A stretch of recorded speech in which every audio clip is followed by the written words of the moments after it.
Boa noite, pessoal, tudo bem? Boa noite. Boa noite. Boa noite, pessoal. Muito obrigado por terem vindo ao seminário. Na noite de hoje, nós vamos falar um pouco mais sobre demência vascular. A ideia aqui é entender como a isquemia cerebral impacta os neurônios e como esse impacto acaba levando ao déficit cognitivo. Na noite de hoje, a gente vai estudar especificamente o papel de microRNAs na sinalização dos neurônios, né, durante o processo de demência, durante o processo de degeneração do tecido. Esse trabalho ele é relevante porque ele mostra como esses microRNAs vão alterar tanto a via de BDNF, que é uma neurotrofina associada à neuroproteção, e as vias de apoptose, que é uma via relacionada à morte dos neurônios. Então é um artigo interessante, ele é um artigo que traz para a gente algo que é relevante, é novo, é algo que tem sido bastante explorado nos últimos 5 anos, né, na ciência, principalmente a parte aqui de RNA, e os microRNAs. E na noite de hoje nós vamos ter a apresentação da Lênia. Lênia, tudo bem? Tudo ótimo. A apresentação está pronta? Prontíssimo. Vamos lá.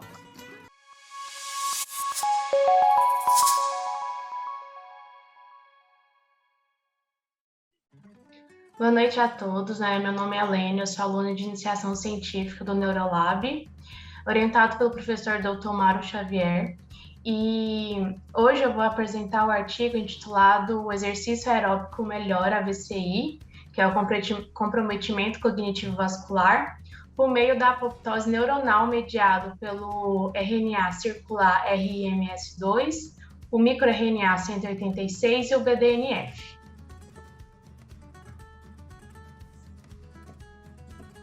Então, primeiramente, é importante a gente falar sobre a demência vascular. Ela tem uma conotação ampla e refere a qualquer demência causada por doença cerebrovascular. E então pode ser causada por uma demência por infartos múltiplos, lesão única em territórios nobres como o tálamo e o giro angular, alterações crônicas na circulação cerebral e angiopatia amiloide e demências por AVC hemorrágico.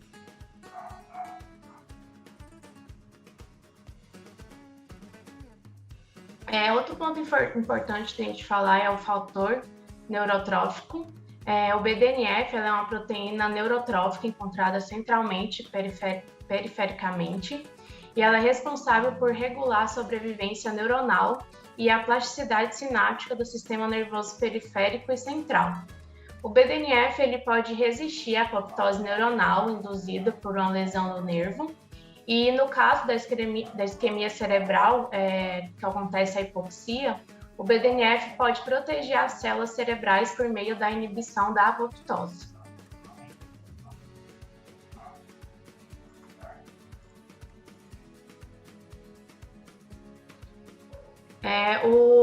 Outro ponto que eles colocam nesse artigo é a análise dos microRNAs e dos RNAs circulares. Então, primeiramente, falando dos microRNAs, eles são RNAs codificantes curtos que estão envolvidos na regulação pós-transcricional da expressão gênica, e o microRNA tratado nesse artigo é o 186, que ele é altamente conservado nos humanos e em outros animais e está intimamente relacionado com a função neuronal. E eles colocam no artigo que existem locais de ligação da sequência desse microRNA com o BDNF, o que sugere que o microRNA 186 pode estar envolvido na patologia do VCI pela regulação do BDNF. Falando agora do RNA circular, ele é uma classe de moléculas de RNA não codificantes em uma estrutura de anel. E o microRNA que ele mais cita no artigo é o que regula a exocitose sináptica 2, que é o RIMS2. E tem mostrado altamente expresso no córtex cerebral humano e no tecido cerebral de camundongos. Então, primeiramente, os materiais, eles usaram amostras humanas, amostras de sangue venoso. Em jejum, foram obtidos de 20 pacientes com VCI e 20 pacientes saudáveis. Os animais que eles usaram para induzir o modelo em vivo foi camundongos machos C57, de 6 a 7 semanas de idade, com um peso de 22 a 26 gramas. Para induzir o VCI, né, eles fizeram submeter os animais à oclusão bilateral da artéria carótida comum e foi feito, foi clampeado, né, a artéria por 10 minutos e reperfundido por 20 minutos. E isso foi repetido 3 vezes. Outro fator que eles usaram foi os vetores lentivirais, que foram injetados nos camundongos, o vetor de microRNA RMS2, através dos ventrículos bilaterais. Os camundongos também foram submetidos a exercício aeróbico e eles foram submetidos a exercícios de esteira por 30 minutos, 12 metros por minuto, todos os dias, 5 dias por semana. O experimento de água de Morris foi realizado 4 semanas após.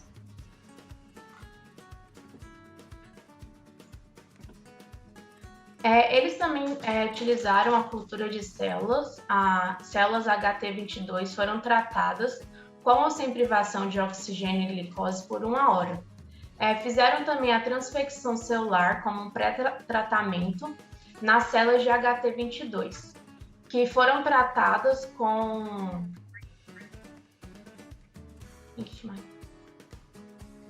Desculpa, gente. Vou repetir esse slide.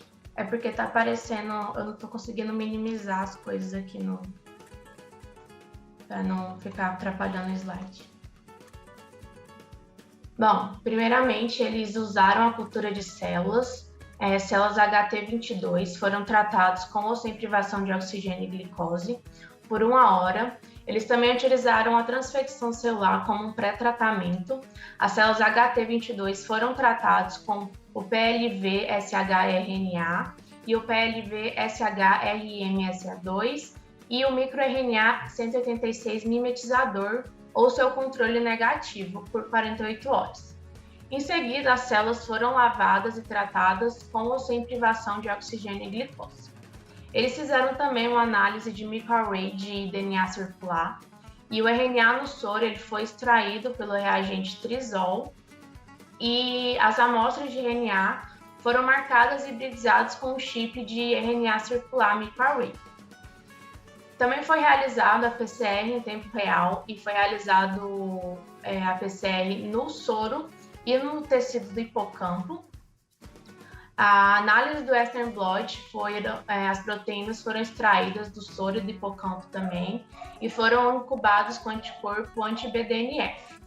Na análise de ELISA, foram analisados os níveis de BDNF no soro e na análise do túnel, foi analisada a apoptose de células de HT22 ou no tecido do hipocampo. Eles também fizeram uma análise do ensaio repórter de luciferase dupla, que mediu a interação entre o microRNA e o DNA circular e entre o microRNA e o BDNF. Então, primeiramente, o resultado que ele traz para a gente é a regulação negativa do DNA circular com o BDNF no soro dos pacientes. Então, no primeiro gráfico aqui, apresenta a expressão do DNA circular e do microRNA 152. Nos pacientes com VCI, percebeu-se que a expressão do DNA circular foi diminuído comparado com os pacientes saudáveis. Já a expressão do microRNA 186 aconteceu o contrário, houve a maior expressão desse microRNA. Na análise de RT-PCR e ELISA, foram detectados níveis do RNA mensageiro para BDNF, do conteúdo de proteína de BDNF, e os resultados mostraram que, em comparação às pessoas saudáveis, a expressão do BDNF estava diminuída nos pacientes com VCI. Eles rastrearam também 8 tipos de DNA circular, não apenas focando no RMS2, mas apenas o RNA circular RMS2 teve um resultado importante para o estudo que eles estão fazendo. Então, o RNA circular RMS2 no grupo 2VO, que foram apenas os animais que sofreram a cirurgia, está diminuída a expressão desse RNA circular, enquanto nos animais que foram submetidos à cirurgia e ao exercício aeróbico, aumentou a expressão desse DNA circular, RNA circulares.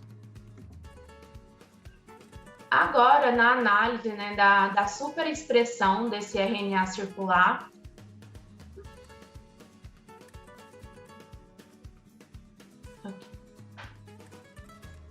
então, na análise da superexpressão do RNA circular, inibindo a apoptose de neurônios do hipocampo induzida pelo tratamento de OGD.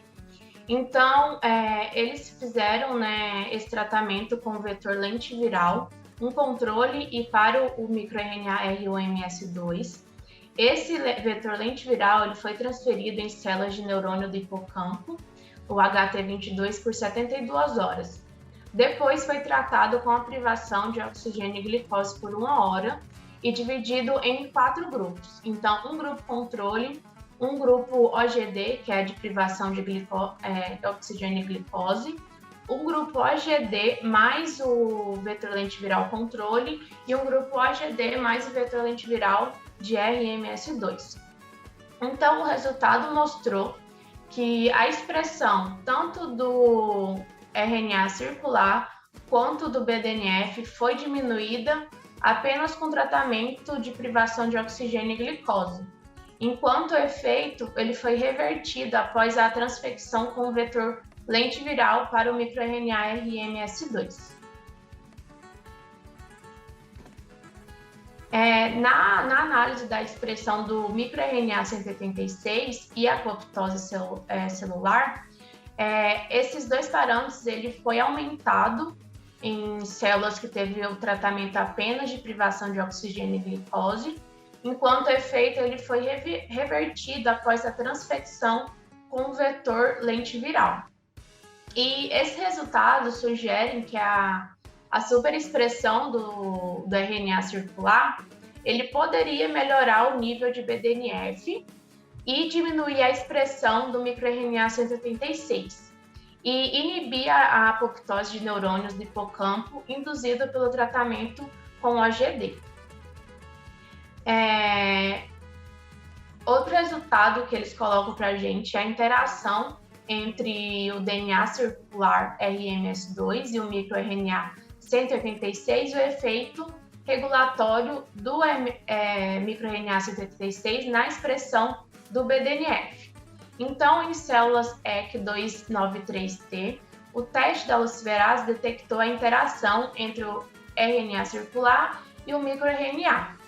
E o resultado mostrou que após a superexpressão do microRNA, a atividade da luciferase nas células transfectadas com RMS2 foi inibida. Agora, o resultado do RNA de pull-down indicou que tem uma ligação do RNA circular com o microRNA. Então, as células HT22 elas foram transfectadas pelo vetor lentiviral, o seu controle e o RMS2 por 48 horas. E o nível de expressão do microRNA 186 foi detectado pela PCR. Então, o resultado indicou que a expressão do microRNA 186 aumentou após a interferência com o RNA circular RMS2 em células HT. Ainda no teste da luciferase, foi realizado para ver esse efeito regulatório do microRNA no BDNF em células EC293T, e o resultado indicou que a atividade luciferase no grupo BDNF foi inibida após transfectada com o microRNA 186. Nas células HT22 foram transfectadas o microRNA 186 por 48 horas e o nível da expressão do BDNF foi detectado pela PCR. E nesses resultados mostraram que a expressão do BDNF foi diminuída após a transfectada com esse microRNA 186 mimetizador.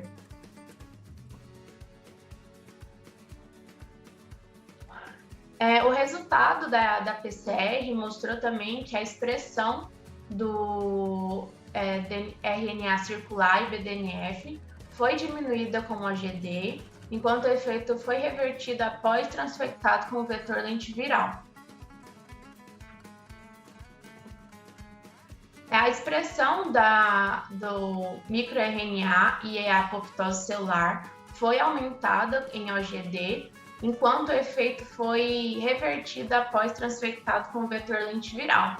No entanto, em comparação com o grupo OGD mais vetor lentiviral, a expressão foi aumentada após transfectada com o vetor lentiviral mais o mimetizador do microRNA 186. Então, esses resultados, eles confirmaram a hipótese que eles tinham, que o RNA circular inibia a apoptose neural através da via do microRNA 186 BDNF. Agora, uma análise mais específica do como o exercício aeróbico afetou a função cognitiva dos camundongos. Então, os camundongos eles foram divididos no grupo Sham, no grupo 2VO, no grupo 2VO mais exercício, o 2VO mais exercício mais o vetor lentiviral controle e o grupo 2VO mais exercício e vetor lentiviral para RMS2. Então, no teste do labirinto de água de Morris, indicou que o tempo para encontrar a plataforma subaquática do 2VO foi aumentado, que era esperado. No entanto, a latência da plataforma foi aumentada após transfectado com o RNA, o vetor lentiviral RMS2. Já a expressão do RNA circular e do BDNF, eles foram diminuídos nos grupos.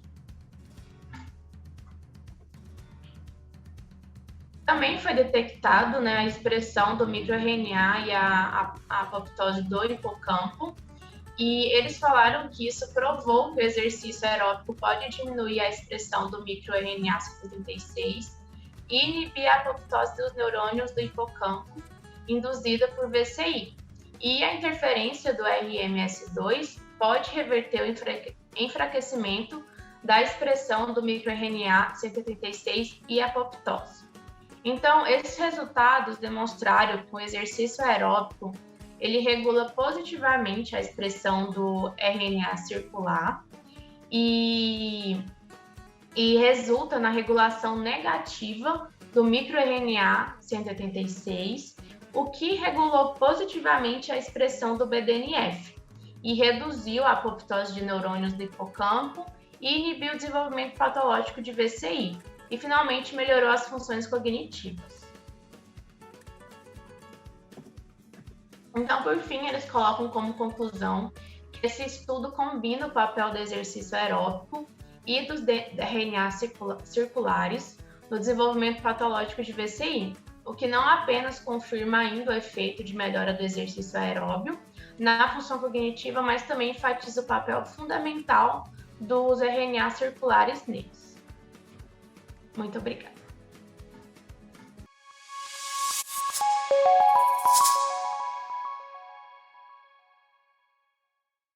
Muito obrigado pela apresentação. Esse artigo ele é bem interessante, porque traz para a gente aí a sinalização dos RNAs, no caso no microRNA. O microRNA ele foi uma moda muito forte ali nos idos de 2012, 2014. Então, você teve a descoberta do microRNA, né, como uma molécula de sinalização produzida pelas células e sinalizando, né, no tecido e também em todo o organismo, né? Muito provavelmente nos próximos anos aí, né, nos próximos 10, 20 anos, deve sair um Nobel para os descobridores, né, as primeiras pessoas que trouxeram essa informação. E o que eu acho que é relevante aqui é que, depois de um certo tempo, criou-se um painel de análise, certo? Para você saber quais são os principais microRNAs que já são estudados, já estão caracterizados, né? E aí, com esse painel, começou a se estudar, fazer esses estudos de transcriptômica e aplicar isso para vários estudos, para vários tipos de modelo, para vários tipos de doença. Então, você pode fazer isso para Alzheimer, para autismo, para isquemia cerebral, para demência. E aí você procura entender quem que sobe e quem que desce. É sempre isso. Pesquisa, a gente está sempre tentando entender o que está subindo, o que está descendo, o que está aumentando e o que está diminuindo.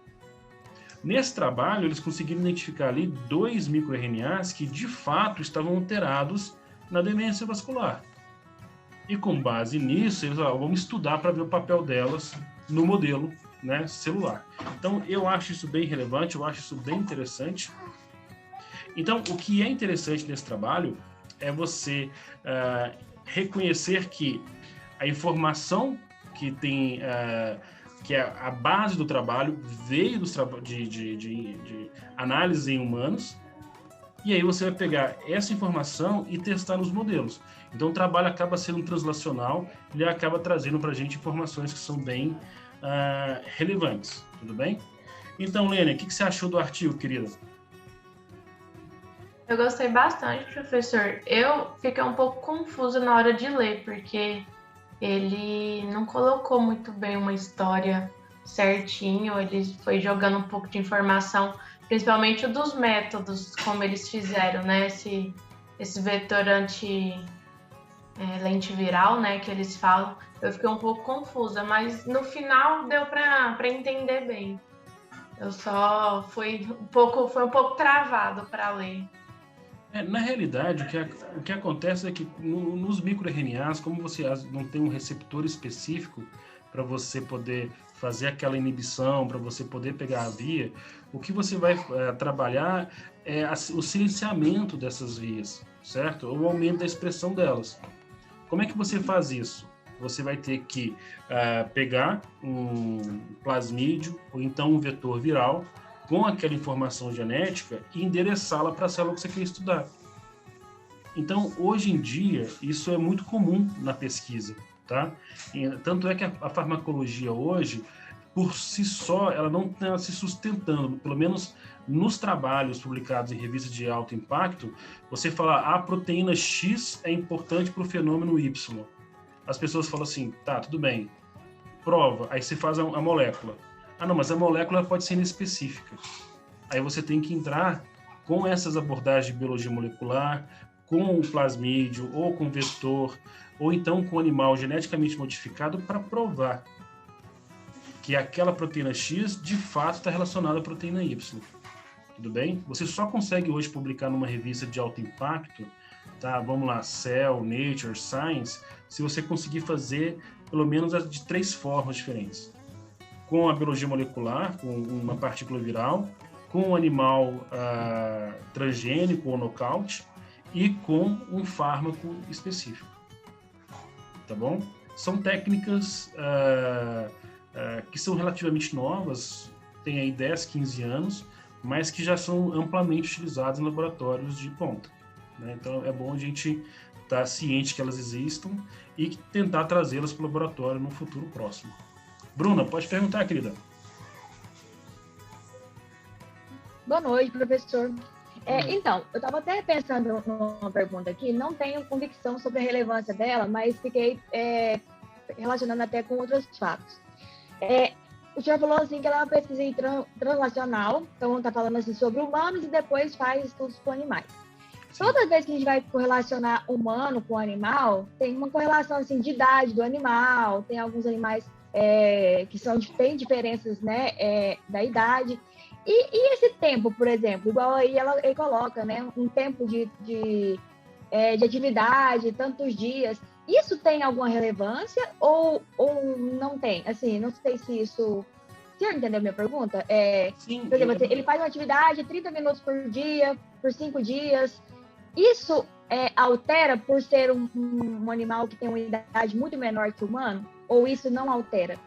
Então, nós temos gráficos comparativos, tá? Entre a idade dos humanos e a idade dos animais. A gente tem uma relação que a gente consegue estabelecer, tá bom? Então, por exemplo, um camundongo, ele é adulto quando ele alcança ali 60 dias, tudo bem? Ele é adulto, é como se ele tivesse 18 anos. Quando que esse camundongo ele fica idoso? Quando ele tem ali por volta de 1 ano, que aí é como se ele chegasse a 55, 60 anos, tá? Quando que o camundongo está velho? Ele está velho quando ele está ali com 2 anos, que ele quando ele está ali seria 70, 80 anos. Então você constrói você tem essa correlação, tá bom? Entre a idade do humano e a idade do camundongo. Ela existe, tá bom? Com relação aos modelos, a limitação que nós encontramos de maneira generalizada nos artigos na área de ciências biológicas é que quando estudamos doenças neurodegenerativas, tá, em humanos, você vai estudar uma população idosa na sua maioria.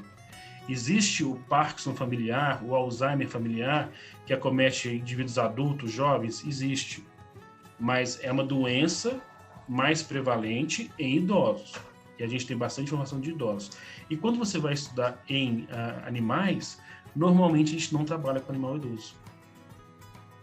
A maior parte dos animais vão estar ali com 3, 4, quiçá 6 meses, tá bom? Então isso é sim um problema, isso é sim um viés, tá bom? Que nós encontramos com uma certa frequência. E aí o que acontece? A capacidade do tecido se regenerar, se recuperar, quando o indivíduo é mais novo, né, é muito maior. E o tecido do animal também tem uma capacidade de recuperação maior do que o tecido humano. Então você tem esses vieses, tá, que estão assim impactando a interpretação dos dados. É por isso que você não pode fechar a interpretação somente com o modelo. É importante você trabalhar com as células, é importante você testar em pelo menos 2 espécies de roedores, certo? E depois também é interessante você testar em uma espécie não roedora. Pode ser um cão, pode ser um macaco, pode ser um gato. Depende do modelo experimental que você tem, ou seja, da patologia que você está estudando. Tá bom? Mas o que é interessante? Nós tivemos com os roedores um ancestral comum, tá bom? Aí há cerca de uns 60 milhões de anos atrás, tá? E a construção dessas vias metabólicas ela é muito anterior, tá? Ela data aí de 600 milhões de anos atrás. Isso quer dizer que o quê? Isso quer dizer que grande parte dessas proteínas, desses metabólitos, desses microRNAs que a gente observa no humano, nós também encontramos uma correlação nos animais. Tudo bem? E aí, na hora que você faz o modelo, você está tentando mimetizar o que acontece no humano naquele animal. Aí você induz o modelo e vê se funcionou. Ok, então o modelo funcionou, o animal teve um problema cognitivo. Então agora deixa eu testar se aquela via que eu vi no humano é importante nesse animal. Aí você pega e faz as modificações, né?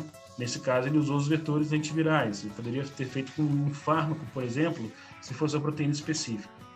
Aí o que acontece? Você, funcionou. Agora, depois que você confirma no animal e testa na célula, você tem essa questão de intercambiabilidade, certo? Será que eu comecei estudando um processo patológico no animal, no humano? Então eu estudei o processo patológico no humano. Aí eu trouxe dentro para o animal essa abordagem farmacológica. E aí entendi os mecanismos. A questão é, será que agora eu consigo voltar para o humano com a abordagem farmacológica? E essa abordagem farmacológica vai funcionar? Que aí seria a última parte do teste pré-clínico.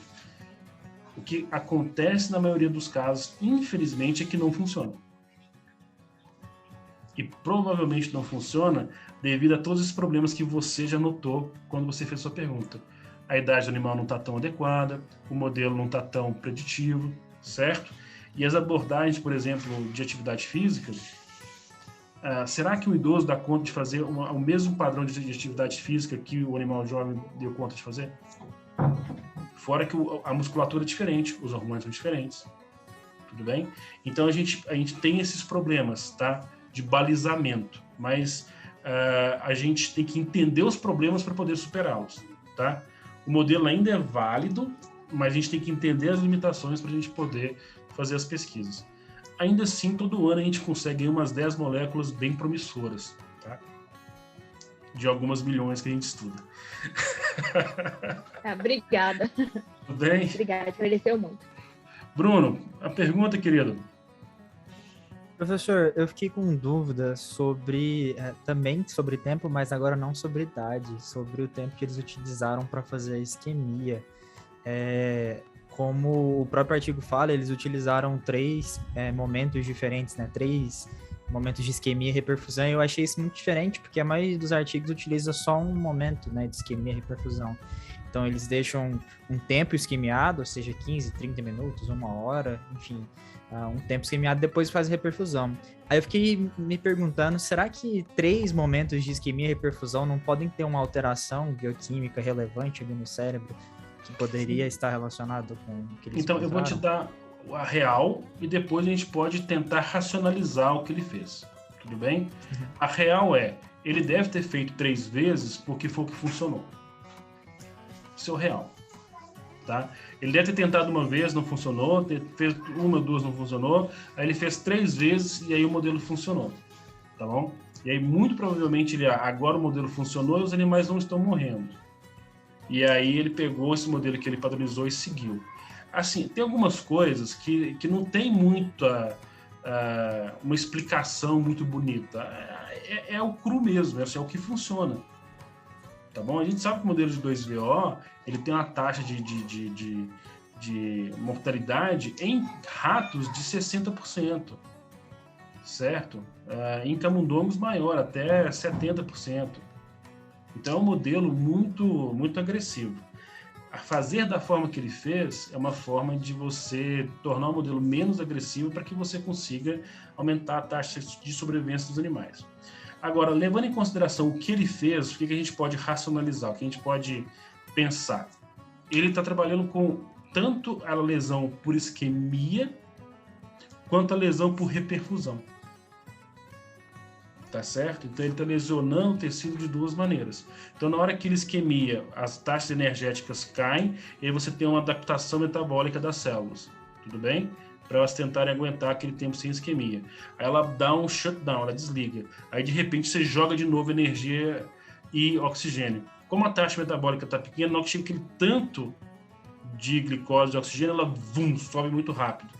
E aí ela produz muitas espécies reativas de oxigênio que lesam o tecido. Então você causa isquemia, reperfusão, isquemia e reperfusão. O dano aumenta.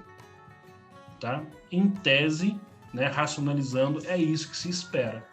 Tudo bem? Agora, esse tipo de modelo, ele é preditivo? Eu acho que razoavelmente sim. Porque quando você vai olhar um paciente que tem demência vascular, o que você observa são esses pequenos ataques isquêmicos, tá certo? Que não são muito fortes, mas que lesam o cérebro ao ponto de levar um declínio cognitivo. Tudo bem? Então, isso nesse ponto aqui é relevante. Porque é diferente de quando a pessoa tem uma interrupção do fluxo de maneira muito abrupta, né? E aí ela tem um AVC, né, isquêmico bem caracterizado. Às vezes a pessoa tem pequenos êmbolos que entopem pequenas arteríolas, aquilo ali rapidamente também é resolvido, mas vai lesando o tecido ao longo do tempo. Então é um pouco nessa linha, tá? Mas isso daí seria uma racionalização de o que aconteceu, tá bom? Mas o fato é que provavelmente ele fez porque funcionou. E aí não dá mas eu achei um modelo interessante, assim, de ver ser realizado. Porque o que eu acho, sabe, é que para estudos de demência vascular, é sim possível de você induzir um modelo clássico de isquemia seja a isquemia permanente ou isquemia com reperfusão, e aí você manter o animal vivo durante mais tempo, para posteriormente você analisar não só a parte motora, mas também a parte cognitiva. Né? Se o animal está conseguindo aprender uma tarefa nova, se ele consegue lembrar de um objeto ou do espaço. Então, eu acho que isso dá para construir. Tá? E eu só descobri, né, acho que da forma difícil, que o modelo de demência vascular é muito complicado. Né? E recomendo para vocês estudarem, ter um modelo que ele é um modelo de animal geneticamente selecionado, tá?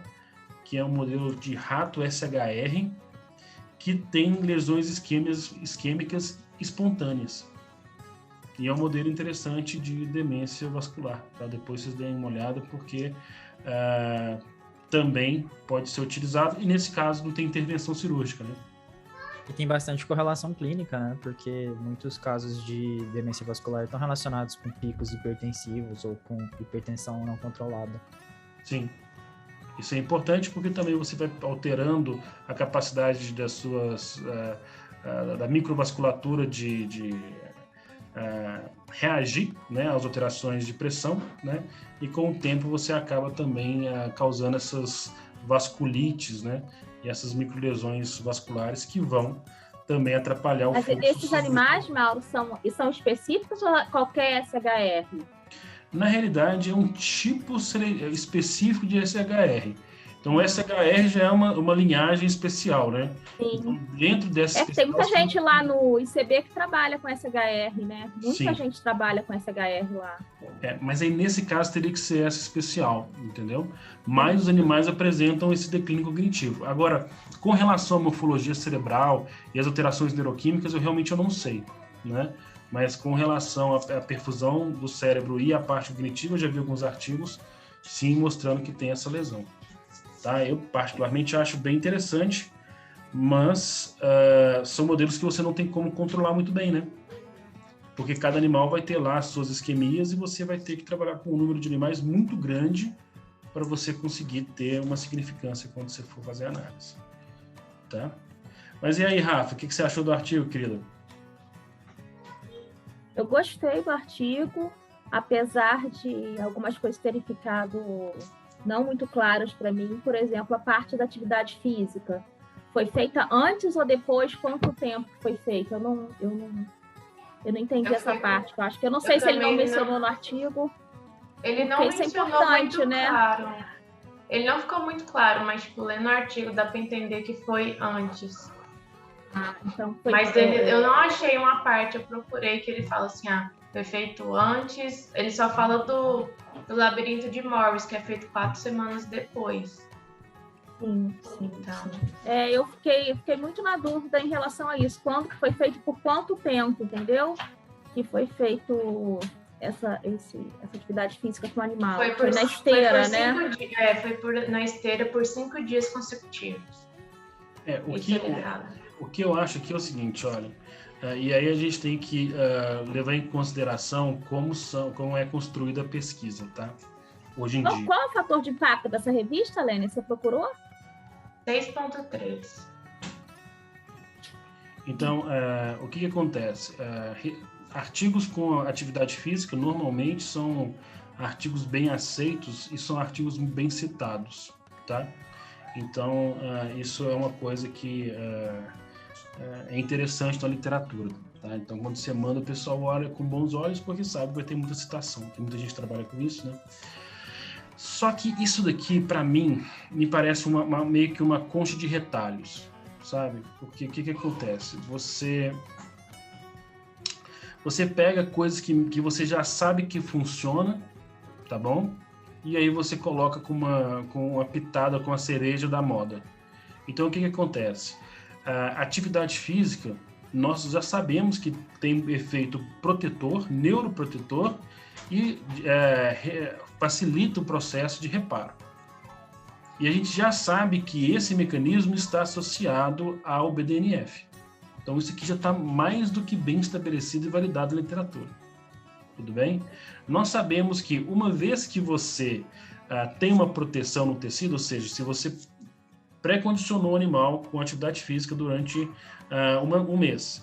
E aí você isquemia, se esse cérebro está preparado, ele está protegido, a morte vai ser menor, não vai? Então, obviamente, se você estudar a apoptose depois, como proteger, você vai ver que morreu menos. E você estudar a apoptose aqui, qual que é o problema de você falar apoptose?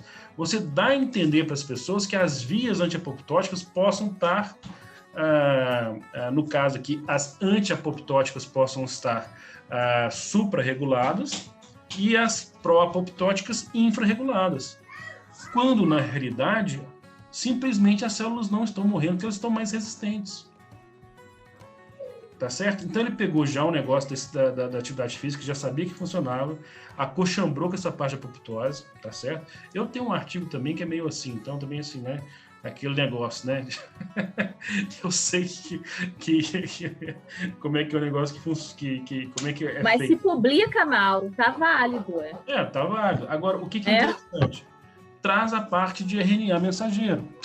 De RNA. Não, eu acho que justamente o interessante desse artigo é isso, porque realmente a parte de atividade física, de BDNF, né, não traz muita novidade, já sabe, mas eu acho que interessante essa parte do RNA circular, dessa interação, né? Que são os modismos, né? Que é assim, tipo, o cara fez a optogenética, agora vai todo mundo fazer a optogenética. Aí o cara foi lá e fez o Clarit no cérebro, agora vai todo mundo fazer o Clarit. Agora tá com o microRNA, vamos todo mundo fazer o microRNA. Esse microRNA que ele estudou, que é o microRNA 186, está muito relacionado à solubilidade de glueno 2A, do receptor de NMDA. Então, assim, a gente sabe que ela é importante para o LTP, a gente sabe que ela é importante para as vias de neuroproteção. Ele não explora isso. Olha só, uma pergunta bem básica mesmo. Esses microRNAs, eles se ligam como? Eles se ligam no RNA mensageiro, por exemplo, porque existe uma regulação negativa com 186, não é isso? E uma positiva com SRM e alguma coisa 2, que eu não lembro o nome. E como que é? Eles ligam no RNA em outro RNA mensageiro, é isso? Sim, eles vão se ligar. Eles podem se ligar, vamos lá. É bem amplo, tá bom?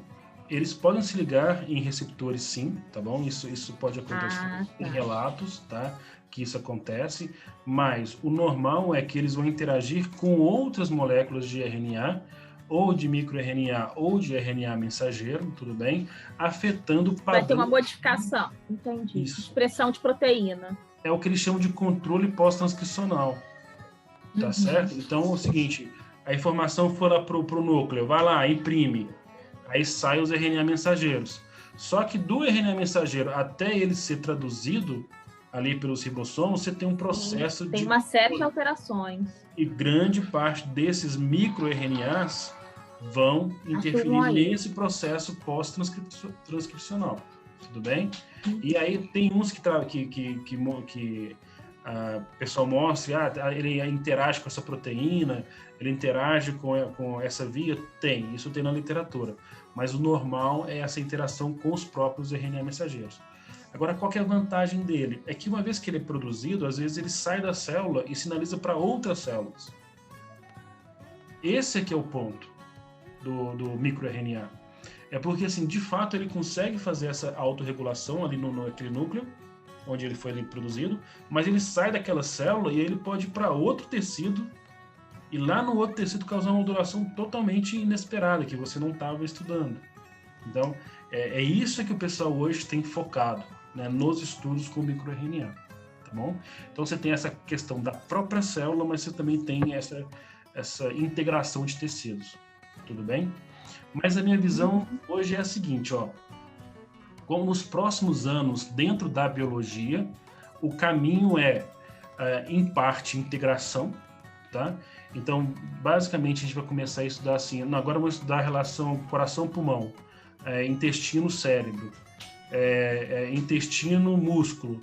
Então, essa integração ela vai ficar cada vez mais forte, até porque a gente tem ferramentas estatísticas e ferramentas computacionais para a gente poder analisar esse volume de dados. Então, por um lado, a gente vai trabalhar essa integração, e por outro, né, igual a Bruna trabalha, a gente vai passar para a parte de simulações, né?